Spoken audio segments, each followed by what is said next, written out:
Not quick, let's take our time. Hi everyone, welcome back to my channel La Fraise. I'm Noémie, I'm a student in costume making here in Brussels, and today we are going to make Palisade pants and shorts together. So the plan for today is to make 2 pair of Palisades, 1 pair of shorts and 1 pair of pants. And the reason why I'm making a pair of shorts is that I kind of want to make a toile to make sure that before I cut into my good fabric, I check that the fit is fine. So I have this skirt I have made last year and ended up not liking at all. And I'm going to try to squeeze a pair of shorts out of this skirt. I'm going to see if it works because I have limited fabric. Obviously, I have to make it work with what is in the skirt, but basically that's the plan. A pair of blue linen shorts, and then afterwards I'll cut into my good corduroy fabric to make myself a nice warm toasty pair of Palisade pants. So let's get started. I'm trying to start my Palisade pants, and at the moment it really comes with the struggle of it's not even that I don't want to do the size I am, because paper cut are really good with this. They don't actually have traditional sizing, so it's like 1, 2, 3, 4, 5, like to 8. And I don't know how size inclusive they are because I'm bang in the middle of the size chart. And I mean, I'm not so big, so if I'm in the middle, I wonder how much it caters to anyone a little bit bigger. But yeah, just to say, I want to start because I want to make my first toile in the linen to then be able to do the nice version in the corduroy. But just knowing that it's pants, it really blocks in my head, and I'm like, I don't want to look at my size, I don't want to blah, blah, blah. So yeah, I think I'm just going to go with it. Anyway, I don't even need to remeasure myself. Like, I have a chart with my measurements because I sew so much for myself. I always have recent measurements with me anyway.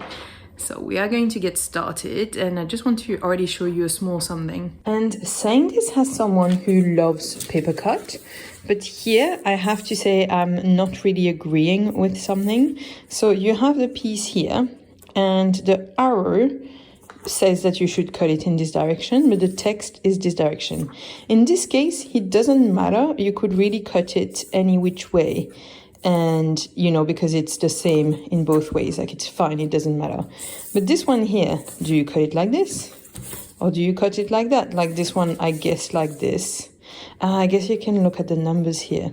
All I wanted to say is that the fact that the arrows has 2 arrowed ends and that the text is facing this way, this for me doesn't make sense, because I like to have the text facing up so I know which way to cut my piece. In any case, what I'll do, but now that I see the numbers, maybe I can, you know, trust that. In any case, what I am going to do before I cut in the corduroy is check on the cutting guide within the instructions, because obviously with corduroy, I don't want a piece upside down because the arrow is like this. What I prefer is when the text is facing the right way up and the arrow is only in one direction and not like this. Small thing, but you know, I thought I'd mention it. So I'm cutting my Palisade shorts, and I was considering making them a little bit longer than the pattern said, but my piece of fabric said no, they are not going to be any longer. Or maybe I use the hem. Ooh, that's maybe a plan. I'll think about it, but they're not going to be much longer than the original plan. So it's going to be quite a few centimeters longer in the end, because the hem is supposed to stop here. So this is the hem that you're supposed to fold over.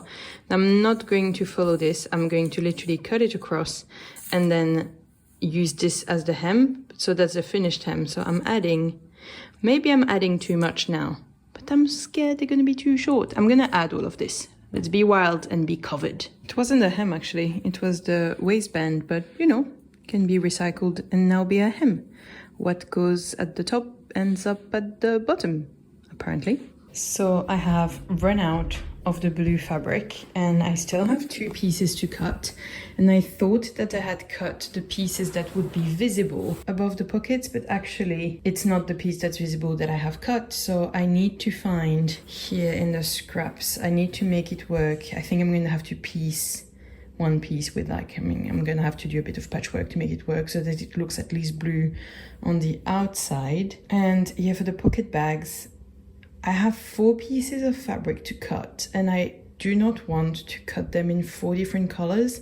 I know that normally people are not going to see your pocket bags so much, but I don't want to risk it. I don't want it to look like too patchworky. So I think I'm going to try to get the piece that's visible still in blue, and then make the rest in one other fabric and not like 1.5 million.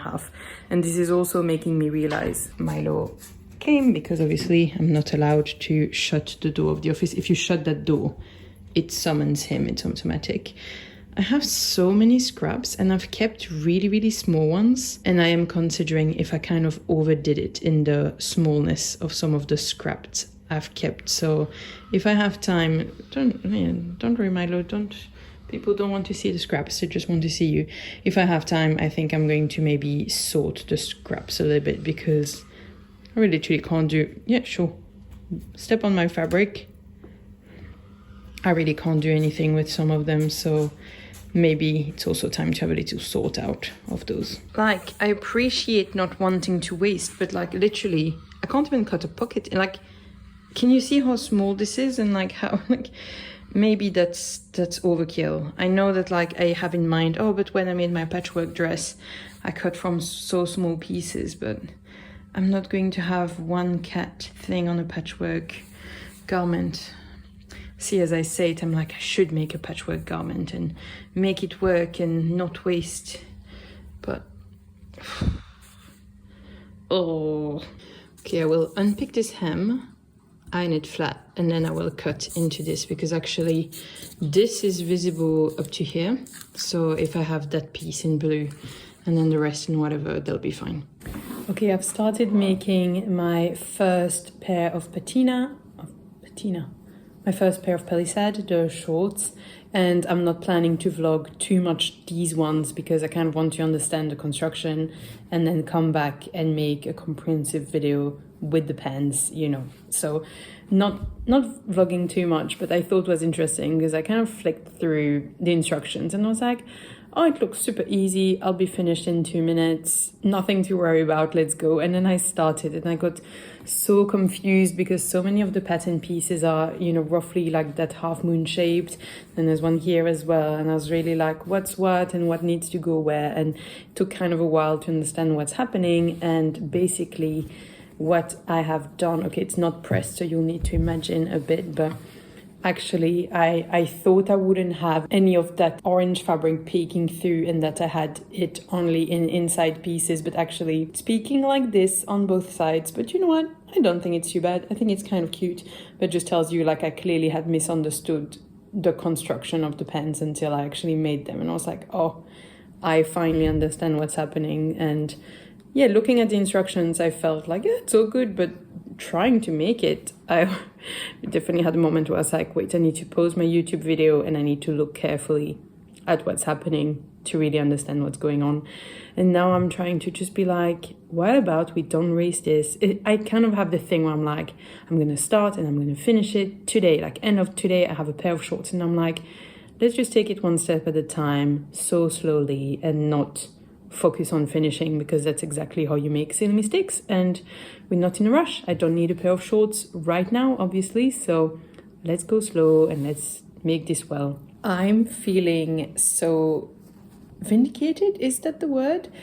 So basically I'm going to attach the back waistband of my shorts, and I had already planned ahead that I would not do my usual attach one part of the waistband and then flip it over and do a stitch in the ditch, because I was like, I can't be bothered. I have decided in advance that I would just fold it in two and zigzag the edge, which feels very naughty for me because I normally stitch in the ditch for myself and make something, you know, more neat. And here I was like, don't care, I do what I want, I'm a rebel. But actually, it's what they said to do in the instructions, so why do I always want to make things more fancy for myself? I feel like I'm definitely having a little rebellious moment from school. I'm like, I'm making this for myself. This doesn't need to be perfect. And so maybe right now school is making my own projects worse because I'm rebelling. And so I'm like, I do what I want. I do what I want for my own projects, which is fine. I sew for my own pleasure as well. So if I have a couple of projects in this season of my life that have waistbands that are not stitched in the ditch, I think it's fine and no one will die from it. Some people actually always do that and think it's really fine. I've always wanted to go the step extra, and so I feel like I'm taking like such a political statement to not do a stitch in the ditch. It's like, calm down, like it's literally just a seam line. But I'm very excited, and honestly, I don't want to say that I'm almost finished, but it's moving along quite quickly. That's the back. That's where my bum will be. I will attach the back waistband on this, and then I don't have the right elastic, so I kind of need to determine if I'm going to be near enough finish to make it worth going to the fabric store to get the elastic. Obviously it's going to be longer to make the pants because the stitch lines are going to be longer, but it's quite fun. It's so far quite a quick project. I mean, also because I already have the hems done because of the way I've cut it, so I'm like, I am not so far from finished, which is kind of fun. Oops, I just read it was stitched in the ditch for the front, but honestly I just did like the back. I just thought it made sense to be consistent, and I just discovered it after doing it. I decided to unpick, and by everything I mean the zigzag stitch, the top stitching, and the stitch line. So it's a whole lot of fun to unstitch everything, but I realized with the way I was going, and I was really wondering and kind of judging the pattern for having done it that way. They haven't done it that way, it's me who didn't read properly. I was like, it's going to make for a very scratchy waistband and potentially elastic like poking through and everything. So I thought, I kind of hesitated. I was like, oh, it's just short, you don't wear them for so long, but imagine if they were comfortable and you want to go for a long walk. I have super sensitive skin, and I know that if there's an elastic poking through, I will have like literally scabs on my side from wearing the shorts. So I decided it's worth finishing them well. And so I'm unpicking. Fun times. Okay, obviously I didn't read the instructions properly, but the reason why I got confused is that you saw only one of the sides for the front waistband, but then you neaten it before doing a stitch in the ditch, and that's not super logical, because if you don't have a really fray fabric, if you have a stitch in the ditch, everything is enclosed, so you don't normally also overlock it. And yeah, I feel like it started really well, and then I put the faux fly on this side, and there was various reasons, so I was like, okay, I'm gonna switch its sides. So I unpicked the whole fly, put it on the other side. Now I've unpicked this, so I'm like, maybe it's a sign that it's time to stop when you start to unpick too much. One thing I want to say is that making pants for yourself is such an act of radical acceptance, in a sense. It just feels good. Honestly, I know I sometimes have a hang up and I find it hard to start making pants for myself, but if you do struggle to start making pants,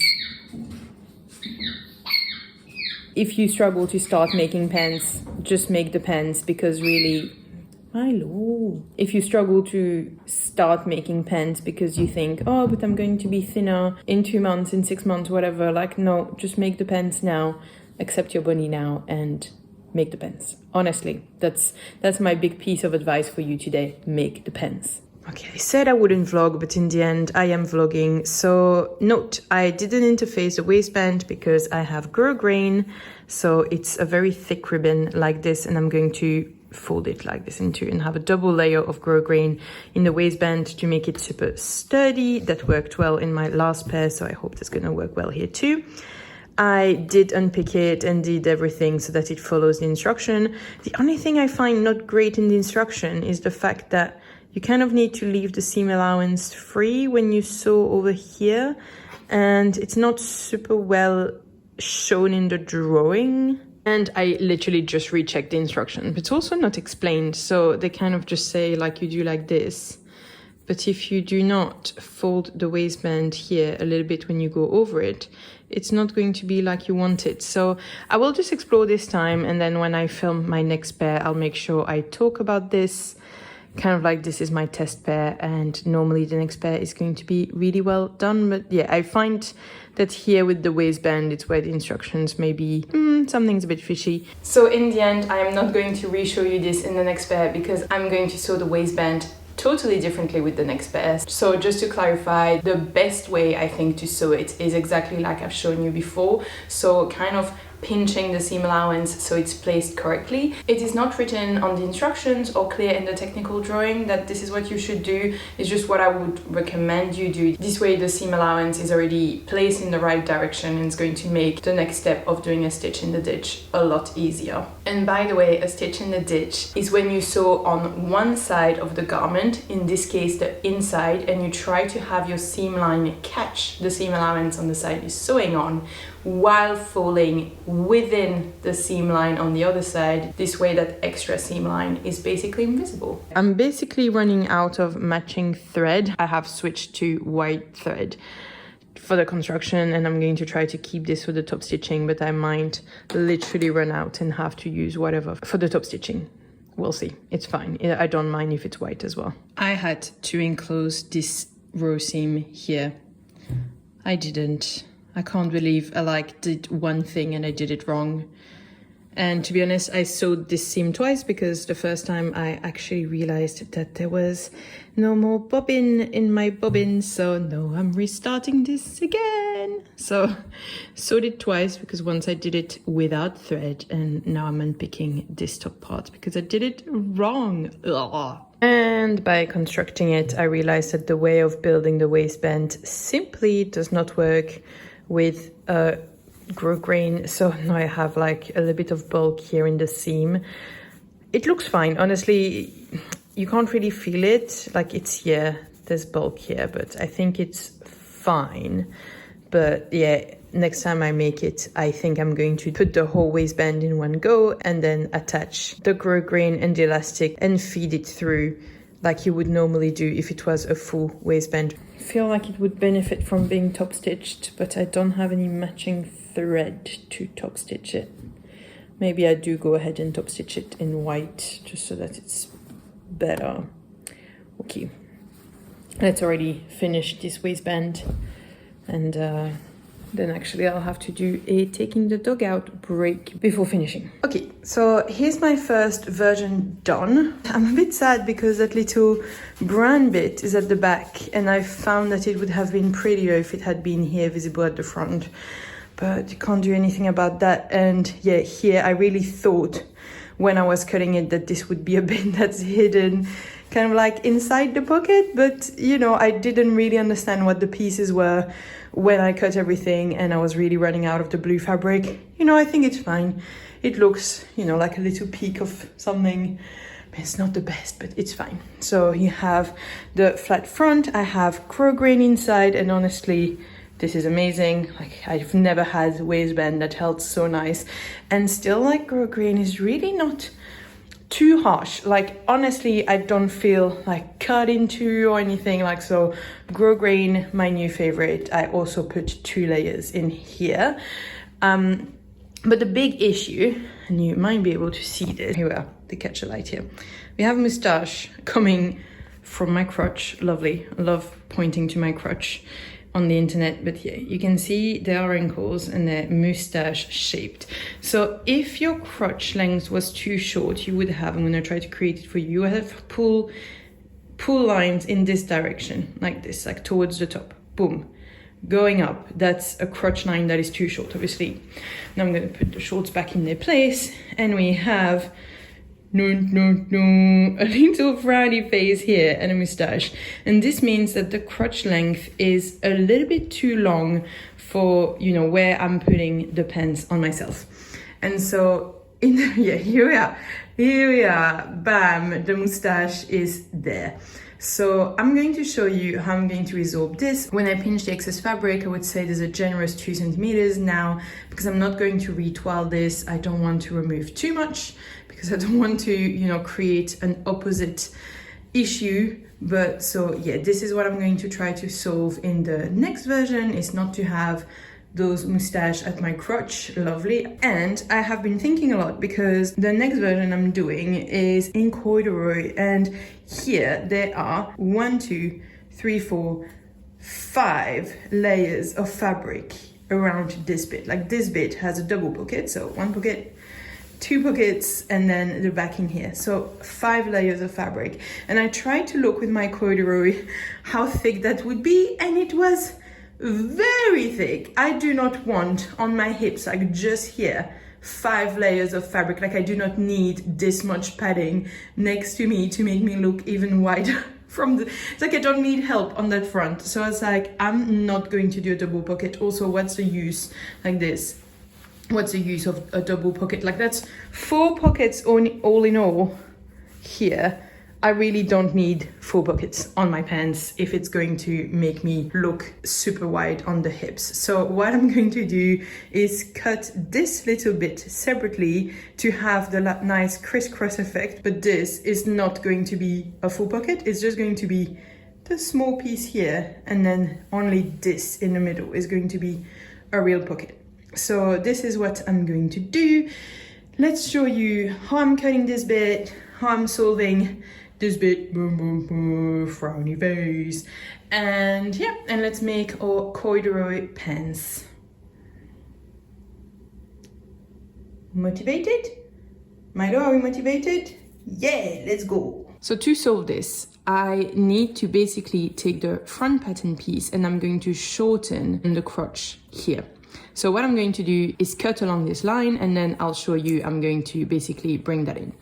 Now, that is all fine, but my front piece is very narrow, as you can see, because actually the side piece is also part of the front.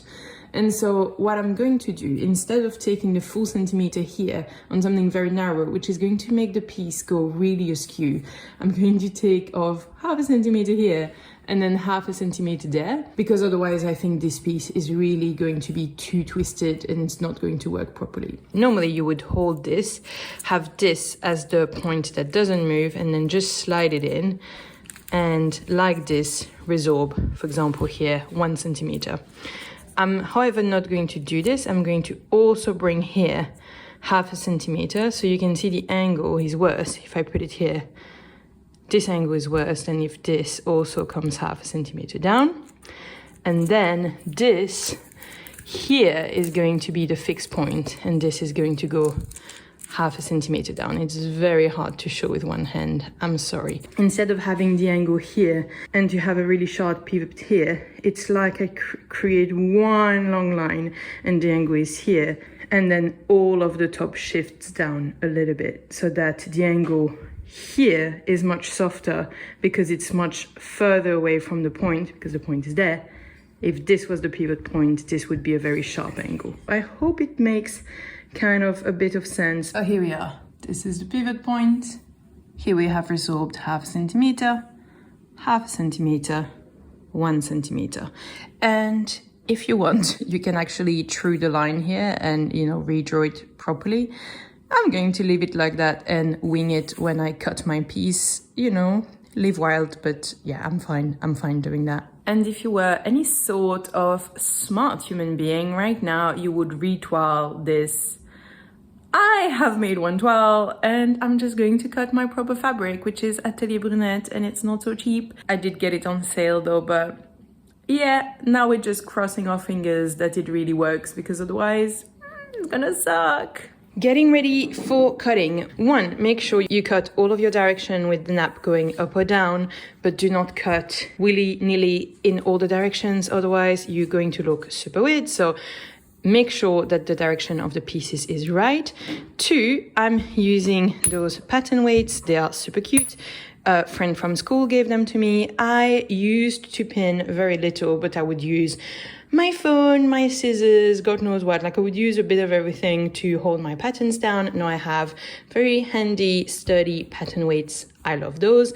And today we are working with my one true love, my Bohin shears. I absolutely love those guys. If you're wondering, Noémie, didn't you say you had a new love story with your rotary cutter? I do. However, for more precise projects, I still prefer to use my scissors here, especially because it's pants. So actually the pattern piece is bigger than my cutting mat. That's a different issue, obviously. But also, after literally 2 projects, my rotary cutter had a little blunt corner, and so every time I cut, every 4 centimeters, there's a tiny piece that's not cut.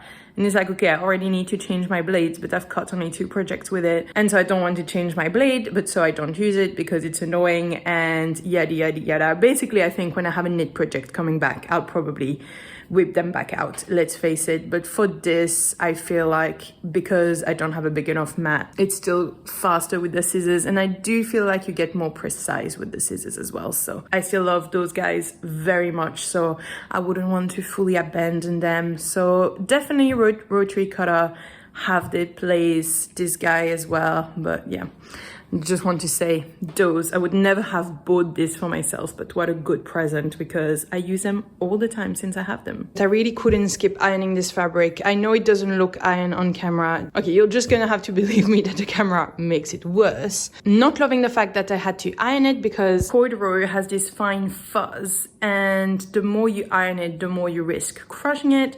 The way I do is that I have a towel on top of my ironing table, and that really helps to kind of serve as a cushion for the fuzz. I really use my thickest towel possible so that it really cushions it and protects the fuzz from being crushed. I know you can buy proper velvet and corduroy mats.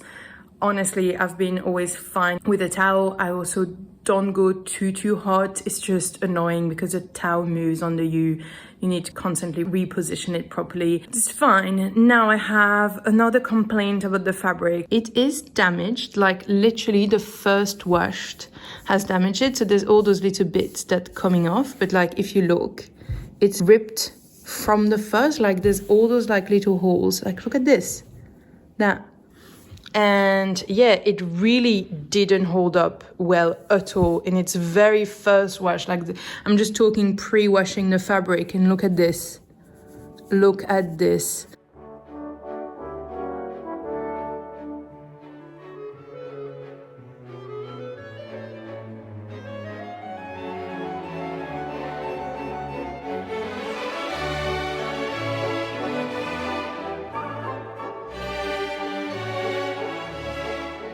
So what I'm doing, I have the pocket bag that I'm keeping. I'm also going to cut the lining like this, that I'm also keeping. And then I have taken, so this is this piece.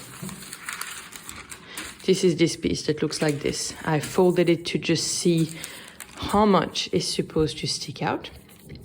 And what I have done is I wrote to myself, so this is the pattern piece I'm going to use. I wrote to myself, I want to add 1 centimeter here because I want 1 centimeter of seam allowance. I'll explain in a second.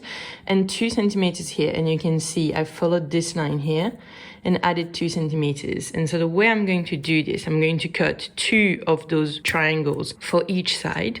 And then I'm going to put them one on top of the other, sew it along those 2 lines. And then I'm going to have this as a row seam allowance, and this is going to go in the side of the pocket. And yes, it means that here I am creating 2 layers of fabric, but because it kind of doesn't overlap so much with this one, it'd be fine. Here I add 2 centimeters because I want 1 centimeter for the seam allowance and 1 centimeter to actually attach it to that piece. Now, what I am wondering, I'm having a little think, is if I do want to fold this. So basically what I could do is just cut 2 of these and cut this one mirrored and then fold it over. So instead of cutting 2 and sewing them together, cut 1 that's double the length, kind of mirrored, and fold it under itself. But because it's corduroy, it means I'm going to have lines going like this, and then the inside's going to go like that. Maybe that's not a problem, actually. I mean, both options would be fine. Just trying to think what will be the neatest. So small, maybe I can away with not having an extra seam allowance here, because that's again going to add a bit of bulk. I mean, I'll show you how it looks, obviously, on the pants, but yeah, I need to decide if I cut 2 mirrored or 4 total, basically. But yeah, I'm quite happy with this solution. I really don't need 2 full pockets, so yeah.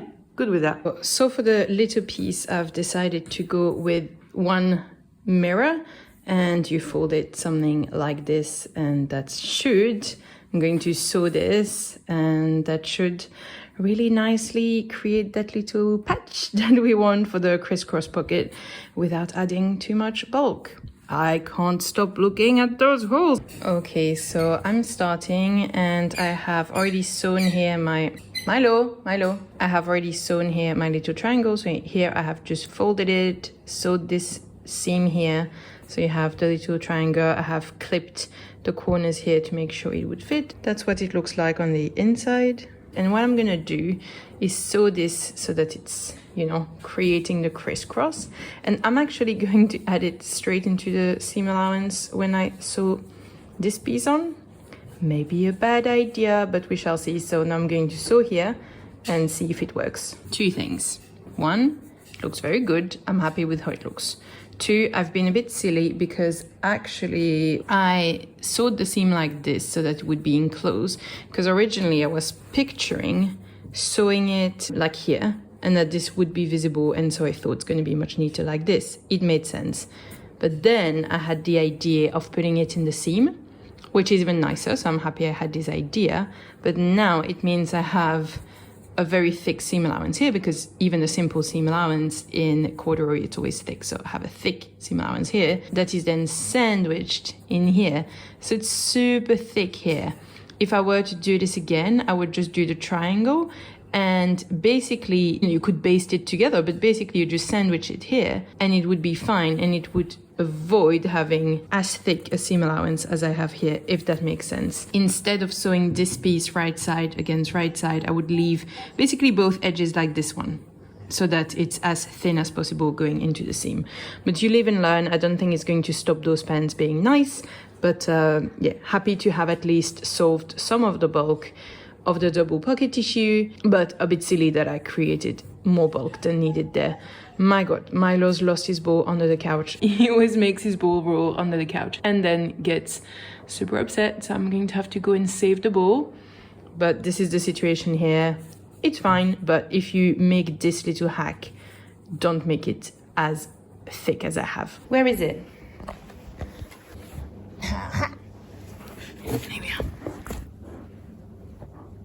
Hello, I'm out with the dog, throwing the ball for him. And where are we at? I have just sewn the front and the sides of the pants together, and I realized that it was not the right order. I don't know why I started and I did it wrong straight away. Normally you do the sides and back, but that is because you sew the waistbands in two go according to the instructions, and I'm not going to do that. I'm going to sew the waistband in one go, do a stitch in the ditch, because as you might have seen in the blue version, because I have an elastic or Gros grain going all around, actually it doesn't make sense for me to have the closures like they do the waistband. So I'm going to do the waistband my way. I did most of the pants, like I did everything today for the corduroy pair, and I'm planning to finish them today. I don't know if that's overly hopeful, if that's possible. One thing I'm changing, they just say to neaten the seam and then to fold this for the cuff, and I have actually seen this and so added a centimeter while I was cutting my pattern so that I could fold it over and do a double fold hem. This way, if I want to turn the cuff over, it looks pretty from the front of the pants. It wouldn't look as nice if it was just, you know, zigzagged and sewed down. So quite happy I added the centimeter, and it's very neat, and it can be turned the other way around and look kind of cool if I want to. So for the waistband, which is the last place I was being rebellious at, I basically joined the back and the front. I sewed them together, and then I attached right side against right side, and then I flipped the back here and stitched in the ditch, which you can see here. Well, you can't see it because it's in the ditch, but basically that's what I've done. I have left a little opening here, and I have, this is going to be what goes at the front of the waistband, and then the elastic, and now I'm gonna thread this through. And I used to hate threading things into waistbands until I acquired very, very big safety pins, and honestly, game changers. So much easier now to thread things through waistbands. So let's do this last step, and then my pens are finished. And my pens are done. Let's have a look at how they fit. So with the white pair of shorts, I'm not super happy. I'm fairly happy with them. I think they'll be pretty useful in summer. I did run out of my blue thread. I had two different blues that were leftovers. One was matching better than the other one, but I basically ended up running out of both, and so my last top stitching threads are in white, which I think is fine. It doesn't really bother me on linen shorts. I think it works still alright. As I was sewing with the hem already made, I have a little boo-boo right at the front. Honestly, again, these are shorts to wear on holidays during the summer. Like, I'm never going to wear those in a professional setting, so I could probably solve this one way or another if I really wanted to, but I don't think I can be bothered. I don't think anyone's going to be close enough to really notice this. If they are that close, then I could kick them, so I think it's fine. For reference, I made a size 5, and I will put on screen my measurements so you can kind of see how it would compare to you. With the way this pattern is made, I didn't have my usual being smaller at the waist and at the hips. It was measuring my size chart properly, so that's great. It's quite rare that I fall quite bang on within the size chart. Normally I'm smaller at the waist than at the hips, in which case if it's an elasticated waist, I never grade between sizes because you can just pull the elastic tighter and it's going to work anyway.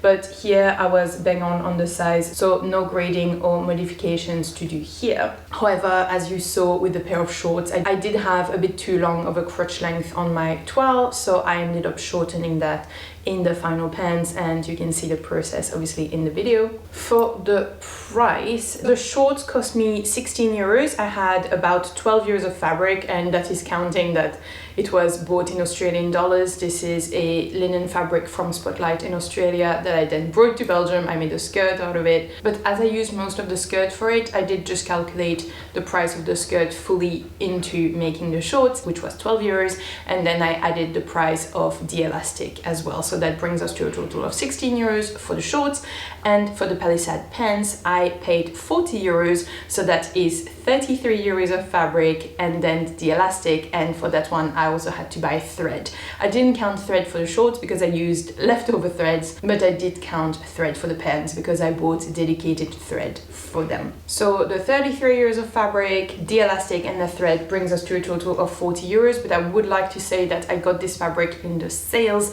It is normally a fabric that is 24, almost 25 euros a meter, so it's a pretty expensive fabric, so I was really lucky to get it on sales because otherwise the price of the pants would have been much higher. But I think 40 euros for a pair of pants is fine. I know that some of you always find the prices of my garment pretty shocking.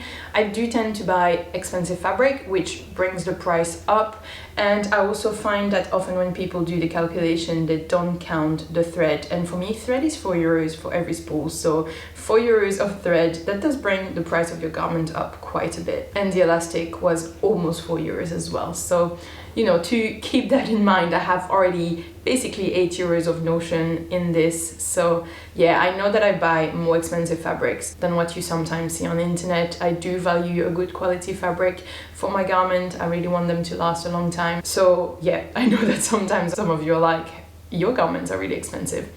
I know. I have used Gros grain at the front of the waistband, and I am so happy with this. I showed it to you during the video because last time I talked about Gros grain, some of you were like, what are you talking about? So this time I showed you properly what it was, but I really want to confirm this is such a winning strategy. So I don't interface my waistband anymore. You could if you wanted to. I'm just too lazy because I know that the Gros grain is going to do the job. I put 2 layers of Gros grain because I have noticed that 1 layer is not enough, but honestly it's really not so stiff that you feel like maybe cut into around the stomach, but it's also just holding that waistband, and I finally don't have collapsing waistbands anymore, so that is a massive win. I am very happy with this because collapsing waistband was something I had on every single one of my me mates. It was driving me nuts, so I'm very happy with this technique, and I'll definitely be buying Gros grain for every garment from now on. Gros grain is pretty expensive when bought new. I think you also at basically like 350 a meter, which then you know you add that to the price, but they have so much reused fabric, which is a shop I showed you in my tour of fabric stores in Brussels, and actually they have lots of second-hand or end of stock Gros grain, and because it's within the waistband I absolutely don't care what color it is, so I literally look at the size I need and I take whichever color they have in stock, and it allows me to have pretty cheap Gros grain. I think it's €1 a meter. I was pretty happy with the instructions for the Palisade. honestly. The start with the pockets, I thought it was well explained. You do need to switch your brain on because there's so many pieces that look a little bit similar and you just need to understand the construction of the pocket. But basically I was really happy with how that was made. I just was a bit confused around the waistband. You have seen that in the video. I think it creates for a little bit of a confusing construction when you have one part of the waistband constructed one way and another part constructed the other way.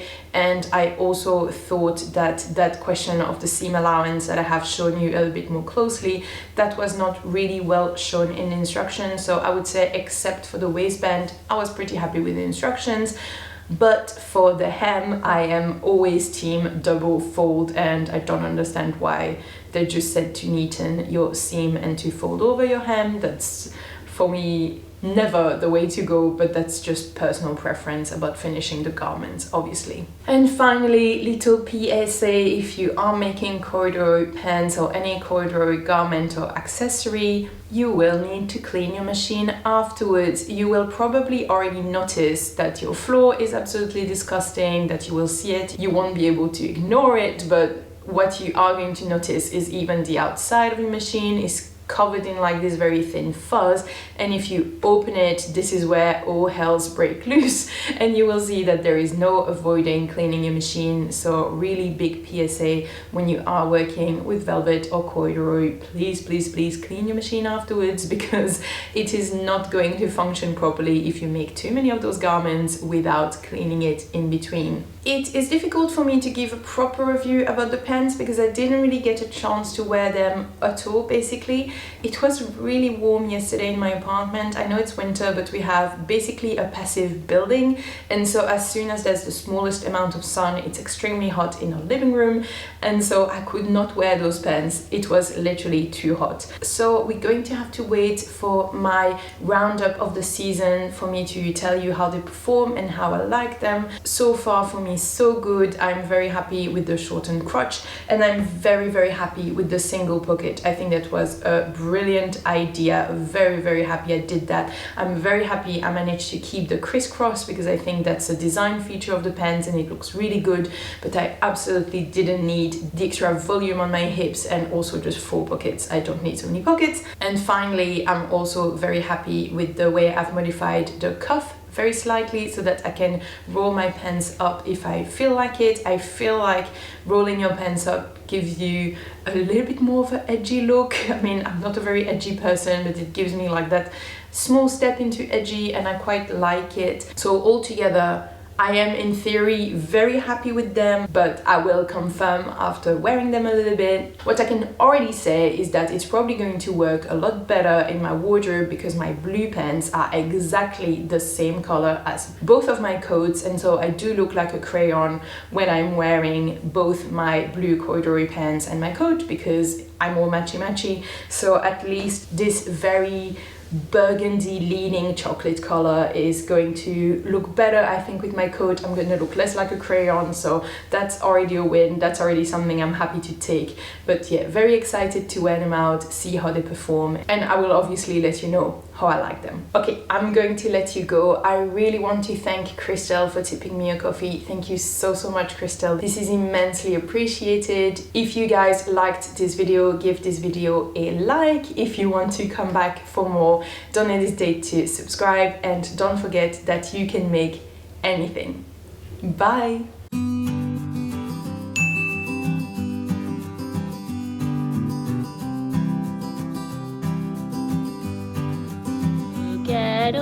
Look at that stitch in the ditch. Oh my god. And all the white top stitching. Oh my god. Oh my god. And a bucket. Yay!